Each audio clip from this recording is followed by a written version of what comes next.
The first $1,000 is harder than $100,000. Not because it takes more work, not because you need more skill, and not because you're doing something wrong. It's harder because at the beginning, money doesn't behave the way people expect it to. When you're trying to save your first thousand, every single dollar feels heavy. You notice every expense. Every unexpected bill feels personal. Every bit of progress feels fragile, like it could disappear overnight. You can work all week, stay disciplined, do everything right, and the number barely moves. Sometimes it even goes backwards. That's the part nobody prepares you for, because we're taught that money is supposed to respond to effort. Work harder, save more, move forward. But early money doesn't work like that. At the start, effort and reward are completely disconnected. You put in real work, you make real sacrifices, and the result looks fake. You check your balance and think, that can't be it. After all that, this? And that's when doubt creeps in. Not loud doubt, quiet doubt. The kind that whispers, maybe this just isn't worth it. Maybe you'll take it seriously later. When you earn more. When life settles down. When it actually feels like progress. Most people never say they quit. They just slowly stop caring. They stop checking. They stop tracking. They stop believing the effort matters. And here's the uncomfortable truth. That feeling isn't a personal failure. It's not a discipline problem. It's not a motivation problem. It's a feedback problem. At the beginning, money gives you almost no feedback that you're doing the right thing. When you go to the gym, your body responds quickly. You feel sore. You feel tired. You feel something. With money, you feel nothing. No rush, no momentum, no visible payoff. Just numbers that move so slowly they almost feel imaginary. That's why the first 1,000 feels heavier than 100,000. Because at 100,000, money behaves differently. It doesn't cling to survival. It doesn't feel like it's constantly on the edge. Mistakes don't threaten your sense of safety. At the beginning, every decision feels loaded. Should I save this? Should I spend it? What if I need it next week? You're not managing money. You're managing anxiety. And no one talks about that part. People love to talk about investing. They love to talk about freedom. They love to talk about the end result. They almost never talk about the stage where progress feels invisible and pointless. The stage where doing the right thing feels identical to doing nothing at all. That's where most people give up. Not because they're lazy, not because they lack ambition, but because the system gives them no reason to keep going. And here's what matters. If you're in that stage right now, struggling to build your first 1,000, nothing is broken. Not you, not your strategy, not your future. You're just at the hardest part of the entire process. The part where discipline exists without reward, where effort exists without momentum, where progress exists, but you can't feel it yet. Once you understand why this stage feels so brutal, something shifts. Money stops feeling random. Your frustration starts to make sense, and you realize this isn't where you fail. It's where almost everyone is tested. And whether you pass that test has nothing to do with how smart you are, and everything to do with whether you understand what's actually happening. Because the first 1,000 isn't about money. It's about surviving the phase where money hasn't started working for you yet. When people talk about building wealth, they usually skip this part. They jump straight to the strategies, the investments, the habits, the finish line. But they almost never talk about how the beginning actually feels. Because the emotional reality of the first $1,000 is uncomfortable. It's quiet. It's discouraging. And most of the time, it feels invisible. You don't feel richer. You don't feel safer. Your life doesn't change in any obvious way. You still check prices. You still hesitate before spending. You still feel like one unexpected expense could knock you right back to zero. In fact, Sometimes it does. You can spend weeks being careful, skipping small things, saying no more than you want to, and then a single bill shows up, car repair, rent increase, something boring but unavoidable, and suddenly that progress disappears, not slowly, instantly. That moment does something to people, because it doesn't just take money, it takes belief. You start questioning whether the effort even matters. You think, what's the point of saving if it can vanish this fast? And that question is dangerous, not because it's irrational, it's completely logical, but because it quietly pulls you out of the process. This is the stage where saving money feels more like restraint than progress. Every decision carries friction. Spending feels guilty. Saving feels unrewarding. There's no satisfaction in watching the number grow because it grows too slowly to feel real. And there's no relief either because the amount still feels too small to protect you from anything. You're stuck in between, too disciplined to enjoy spending, too early to enjoy saving. This is where money feels the most frustrating, because effort and outcome don't line up. You can do everything right and still feel like nothing is happening. And that creates a specific kind of mental fatigue, not burnout, not stress, but this dull, persistent sense of, why am I even doing this? You don't talk about it with friends. You don't announce it out loud. You just quietly disengage. You stop checking as often. You stop tracking progress. You round down instead of up. And eventually, you tell yourself you'll get serious later. Later when you earn more. Later when life is calmer. Later when saving actually feels worth it. But here's the part most people never connect. That frustration isn't caused by the amount of money. It's caused by how early money behaves. At the beginning, money is fragile. It doesn't buffer stress. It doesn't create options. It doesn't buy peace of mind. So your brain treats it like something temporary, something that could disappear at any moment. And when something feels temporary, it doesn't motivate you. It exhausts you. You're constantly defending a number that doesn't yet defend you back. That's why people say things like, saving small amounts doesn't make a difference. I'll start when I make more. It just feels pointless right now. Those aren't excuses. They're honest reactions to a system that gives no emotional return early on. No dopamine, no reinforcement, no visible progress, just discipline, day after day, with nothing to show for it. And here's the quiet truth. This is where the gap forms. Not the gap between rich and poor, but the gap between people who eventually build momentum and people who permanently stay stuck restarting. Because most people don't fail at saving money.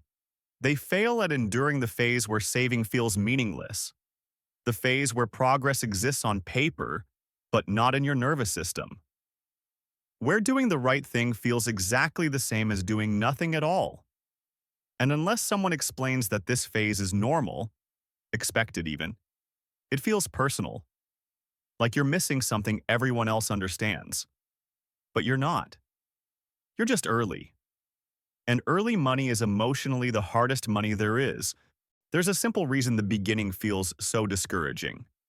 It has nothing to do with discipline, nothing to do with willpower, and nothing to do with intelligence. It comes down to feedback. Humans don't stay motivated by effort alone. We stay motivated by response. When you do something difficult, your brain looks for confirmation that it mattered. A signal, a reaction. At the beginning of building money, that signal barely exists.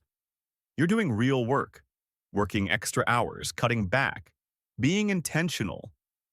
But the system isn't responding yet. There's no visible reaction, no emotional payoff. Just a number that inches upward so slowly it feels disconnected from your actions. This is what breaks people. Not because they're weak, but because the feedback loop is broken. When you go to the gym, the feedback is immediate. You feel tired, you feel sore, you feel like you earned something. Even before you see results, your body responds. Money doesn't do that. You can make a smart decision today and feel absolutely nothing tomorrow.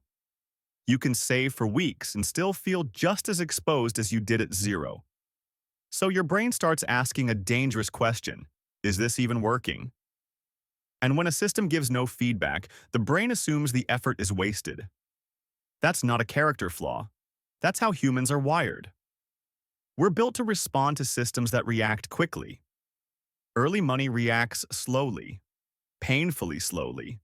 At the beginning, the timeline is backwards. You feel the effort immediately, but the reward comes much later. And without feedback, effort turns into frustration. This is why so many people say saving money feels unnatural. It feels like forcing yourself to care about something that refuses to respond. Your brain wants confirmation. Money stays silent, and silence is brutal. Because in silence, your thoughts fill the gap. Maybe I'm not good at this. Maybe this just isn't for me. Maybe it shouldn't feel this hard.